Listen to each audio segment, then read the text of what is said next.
Es geht weiter jetzt. Habt ihr nicht so? Willkommen zu einer neuen Ausgabe von Diridari für Larifari. Unser heutiger Verkäufer ist George Lammel. Er würde gerne für sein Mitbringsel ein neues Zuhause finden und wäre froh, wenn er dafür einen echten Liebhaber finden könnte. Ah, das habe ich von der Entfernung schon gesehen, das könnte interessant werden. Die Herrschaften haben ja nichts in der Hand. Ich bin der Horst Lichter. Und ihr zwei seid? Schorsch und Ilse Lammel. Ilse, Schorsch. Ah, dann darf ich du sagen, ich bin der Horst.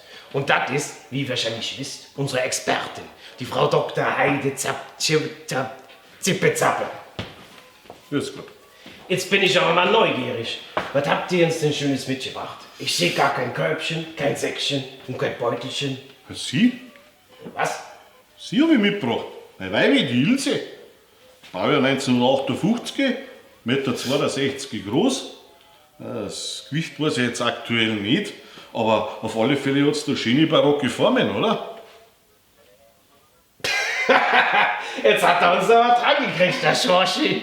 Bayerischer Humor, wa? Nein, das ist schon mal ernst. Mit sowas spaßt man nicht. Jetzt wollte ich halt von der Frau Expertin wissen, ob es da noch Liebhaber dafür gab und was ich eventuell noch dafür gekriegt hat. Also ich möchte meinen, das geht nun doch etwas am Thema dieser Sendung vorbei. Und mir geht dein Plätz Geschmatz am Arsch vorbei. Alt ist und selten ist. Also was kriege ich noch dafür? Weißt du was, mein lieber Schorsch? Ich habe eine viel bessere Idee. Du kriegst jetzt von mir das Händlerkärtchen und dann kannst du dich oben bei den Händlern selbst als Dinosaurier verkaufen. Was hältst du davon? Ja, dann kann ich ja zu den Händlern auf. Das ist ja super. Ja, und deine Gattin lässt du in der Zwischenzeit hier.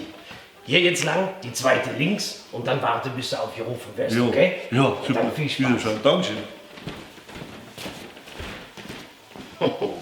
Den lassen wir jetzt ein Stündchen schmoren. Den habe ich in den Heizungsraum geschickt. Da kommt so schnell keiner vorbei.